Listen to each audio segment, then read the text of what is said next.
The airport was buzzing that morning in Chicago, with rolling suitcases and half-spilled coffees weaving past, tired passengers and tight connections. Jordan Hayes, a clean-cut 32-year-old in a navy blazer, tapped his phone nervously. While speed-walking through Terminal B, his flight to San Francisco was boarding, but he couldn't afford to miss it. Not today. A pitch meeting with potential investors waited at the other end. This deal could change everything. His breath synced with the pulse in his ears. He clutched his laptop bag tighter and maneuvered around a slow-moving family, dragging stuffed animals and sleepy toddlers. As he passed Gate 26, he caught sight of a frail, elderly woman struggling with a rolling suitcase twice her size. Her left hand clutched her chest, and her breath came short and uneven. She glanced around, panicked, unable to speak. Jordan slowed, conflicted. He turned to the gate. Final boarding call. The plane was about to leave. Every second counted. But something stronger pulled at him. He stopped. "Ma'am, are you okay?" She shook her head faintly. Jordan placed his hand on her shoulder. "Can I sit you down?" "Help's coming," he said softly. She nodded weakly as he eased her onto a nearby bench. Her face was pale, lips slightly bluish. He flagged down airport security. "She's having trouble breathing. Call the medics now." An attendant rushed off, but others only glanced and kept moving. Jordan wiped his palms on his jeans, kneeling beside her. "What's your name?" he asked. "Eleanor," she whispered. Her eyes fluttered. "My heart. It hurts." Jordan gripped her hand, keeping her alert. "You're going to be all right, Eleanor, I promise." Her suitcase had tipped, spilling clothes and a book titled Legacy of Grace. Minutes stretched like hours. The paramedics arrived quickly, assessing her with efficiency. One turned to Jordan. "You saved her life. She was close to a cardiac episode." They began wheeling Eleanor away. She gripped his fingers. "You should go. Your flight—" He smiled faintly. "It can wait." But deep down, he knew it couldn't. As they wheeled her through the terminal, Jordan stood still, watching the plane that should have carried him vanish down the tarmac. He had missed it. No backup flights remained for the morning. The pitch meeting was gone. He sat alone on a hard plastic bench, the weight of consequence pressing down. His phone buzzed, a missed call from Nathan, his business partner. Jordan knew what that meant. He opened the message. "They went with another team. We needed you in that room." He sighed, head in his hands. The opportunity was gone, and he had no backup plan. Helping Eleanor had felt right, but it also cost him dearly. He leaned back and stared at the blinking flight schedules, his mind spinning with doubt and regret. Had he just ruined everything? Airport chatter hummed around him, boarding calls, luggage wheels clicking, a crying baby somewhere nearby. His stomach growled, but he ignored it. For hours he sat there motionless, running through what-ifs. What if he'd walked past? What if someone else had helped? What if kindness had a price too high? He barely noticed a sharply dressed woman, approaching until she stood right before him. "Excuse me, are you Jordan Hayes?" He blinked. "Yes," she smiled. "Ms. Eleanor Caldwell asked me to find you. She sent a car and a plane." Jordan stood confused. "I don't understand." She extended a small black envelope with gold trim. Inside was a handwritten note. "You chose humanity over ambition. That matters more than you know. Come with us. Let me repay that. Grace. E.C." He looked up, stunned. "Wait, who is she?" The woman smiled, knowingly. "You'll see." She motioned for him to follow. Hesitantly, Jordan picked up his bag and followed her through a quiet side corridor. They passed the busy terminals, down a tunnel that led toward the private tarmac. He glanced back once, at the terminal he thought he'd be stuck in all day. Outside, sunlight glinted off a white and gold private jet parked with its stairway open. A uniformed pilot stood at the base, nodding respectfully. "Mr. Hayes," he greeted. The wind carried the faint sound of distant jets and a whiff of fuel. Jordan turned to the assistant. "Is this for real?" She nodded. Miss Caldwell insisted. As they approached, he noticed the interior through the open door. Polished wood, leather seats and crystal water glasses. His heart pounded, not from nerves, but disbelief. What world had he stepped into just by helping someone who needed him? He climbed the stairs slowly, feeling out of place.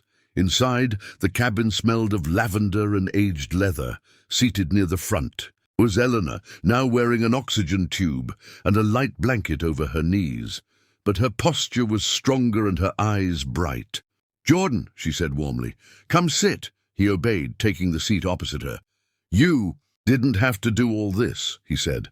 "Oh, but I did," she replied. "Do you know who I am?" He shook his head. "I'm the founder of the Caldwell Foundation. You may have heard of it." He had. The name echoed through innovation circles. Caldwell funded educational tech, humanitarian logistics, and women-led startups across the globe. "I read about your company," Jordan said slowly. "You're a billionaire." She chuckled. "Labels aside, I was just a woman who needed help today, and you helped me, not knowing who I was or what it might cost you." Her voice softened. "You reminded me of who I was before the boardrooms, before the press. You reminded me of grace." Jordan swallowed hard, unsure what to say. "I just did what felt right." Eleanor reached into her bag and pulled out a folder. "We're expanding into AI, logistics, especially in developing regions. I was headed to a summit in Denver to meet someone about that project. Now I'd rather talk to you." She handed him a packet. "This is a proposal. I want you to lead the U.S. division, co-develop the system, hire your own team. If your values match your instinct, you're exactly who we need." Mouth opened, then closed. This felt unreal. "Are you sure?" After just one moment in an airport. She nodded. One moment reveals everything. Some people walk by, some people stop. The ones who stop change the world. Silence hung in the cabin. Outside, ground crew secured the jet. Inside, a man who thought his chance had passed sat in stunned awe, holding a new beginning in his hands. Jordan had missed a flight, but maybe that flight wasn't meant for him. Maybe this was. He looked out the window where sunlight bounced off the tarmac and made the whole world seem lit with possibility. He smiled at Eleanor. "Where are we going?" he asked. She grinned. "Denver, but after that, anywhere you're ready to lead." He exhaled slowly, still adjusting to the shift in his reality. "You're giving me a job?" "No," she said. "I'm giving you a mission." He looked down at the proposal, then back at her. In that moment, Jordan realized something profound. The universe had its own way of redirecting you toward purpose. Sometimes that meant missing a plane. Sometimes it meant helping someone when you had everything to lose. Either way, kindness had never been wasted. The jet engines roared to life. The cabin shook gently as they prepared for takeoff. Jordan leaned back into the plush seat, the envelope still in his hands. Outside, the airport looked small, like a past version of himself being left behind. He had boarded flights hundreds of times, but none like this, none that carried him toward something that mattered so deeply. As wheels lifted from the ground, Jordan felt lighter than he had in years. A missed opportunity had given birth to a new legacy, built not on hustle but heart. The first week on the job felt like a dream Jordan couldn't wake from. Eleanor's foundation had secured a sleek office in downtown Denver, overlooking the Rocky Mountains, with whiteboard walls and a staff handpicked by Jordan himself. He had gone from pitching investors to being one of the most powerful decision-makers in the building, but with that power came a pressure he hadn't known before. Each morning, he reminded himself that this chance came not from luck, but a choice, to be human when it counted. And now he had to live up to that promise. Eleanor was no passive investor. Though recovering from her cardiac scare, she was still sharp as ever, joining meetings virtually and sometimes surprising the team with drop-ins. She pushed Jordan constantly on design, outreach, ethical standards. Build it with the people in mind, she always said, not for shareholders, for the villages where trucks don't reach, for the mothers without access to clean data. Jordan took it seriously. He spent nights studying failed logistics models in third world nations and interviewed non-profits who needed better AI-driven routing. His desk overflowed with notes, mock-ups, and purpose. On a rainy Thursday, Jordan got a call from Nathan, his former business partner. "Man, I just read that article in Forbes. You're heading Caldwell's newest division?" Nathan's voice carried awe and regret. "I thought you missed your big shot." Jordan chuckled. "I did, that one. But this is bigger." Nathan hesitated. "They want you on Bloomberg next week. National coverage. You ready for that?" Jordan paused. "I didn't ask for the spotlight." Nathan's tone softened. "Sometimes the spotlight finds people who didn't chase it. Just remember who you were before it found you." Despite the growing attention, Jordan stayed grounded. He visited Eleanor twice a week at her estate, not for business, but for walks, chess, and stories. She shared pieces of her life, how she'd started with nothing, how her first investor told her she lacked the aggression for tech. She proved them wrong with quiet power. "The world notices noise," she said once, "but it remembers grace." Those conversations shaped how Jordan led his team. He demanded excellence, but made time to listen. He held the door for interns and cleaned whiteboards after late-night brainstorming sessions. But not everyone supported his rise. At a quarterly board meeting, a senior advisor named Gregory questioned Jordan's strategy. "We're losing speed by trying to be too ethical," he said. "Speed equals market share," Jordan replied calmly. "Speed without conscience leads to harm. We're not building fast food. We're building arteries for survival." Eleanor, listening via video, nodded silently. Gregory frowned. "Idealism is expensive," Eleanor finally spoke. "So is short-sightedness." The room quieted. Jordan thanked her later. "I didn't say it for you," she replied. "I said it because it's true.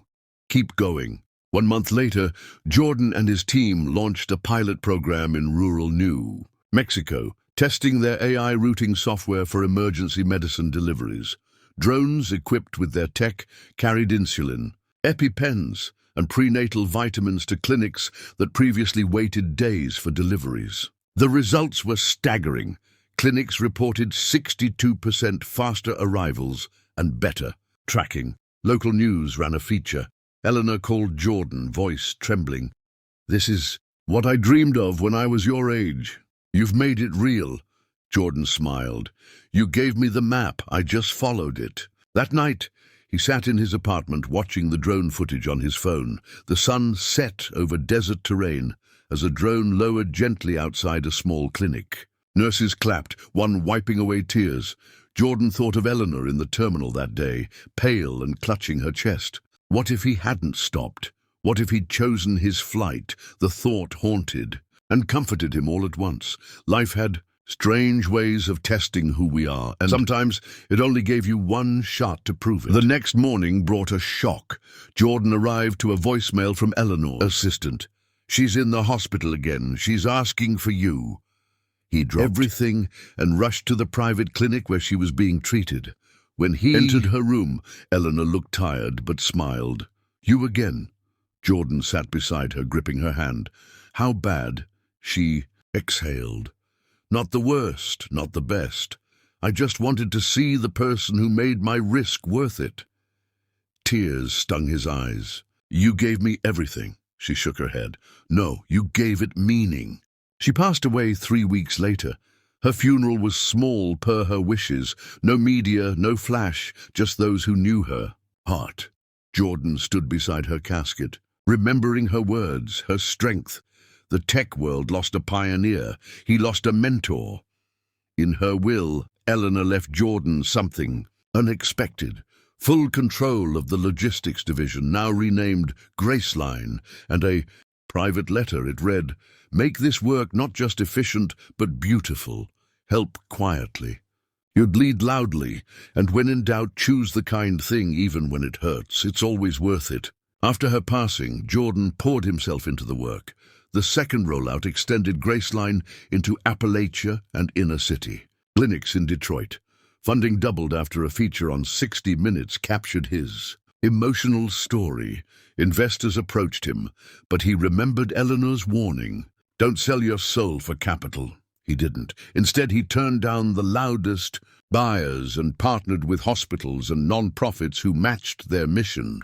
Every contract included a clause. Respect must travel with the data. Engineers asked why.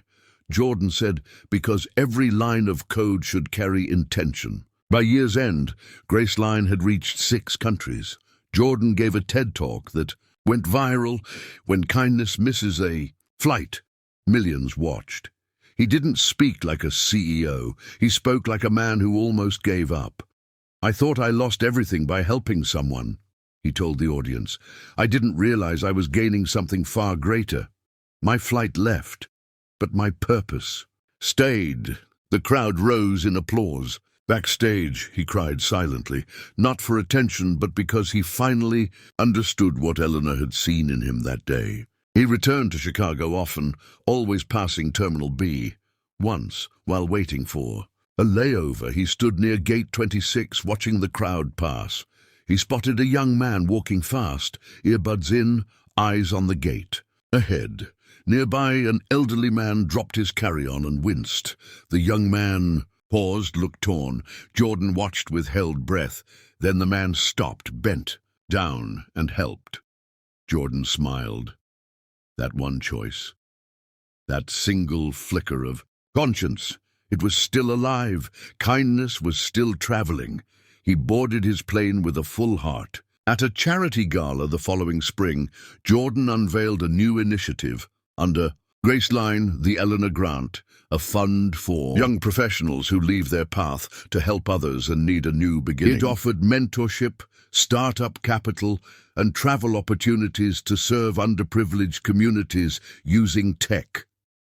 The crowd applauded. He told Eleanor's story again, his voice steady. "She taught me that the greatest returns don't show up in your bank account. They show up in the eyes of someone you saved when no one else stopped." That night, he wasn't just a tech leader, he was a light. Years passed.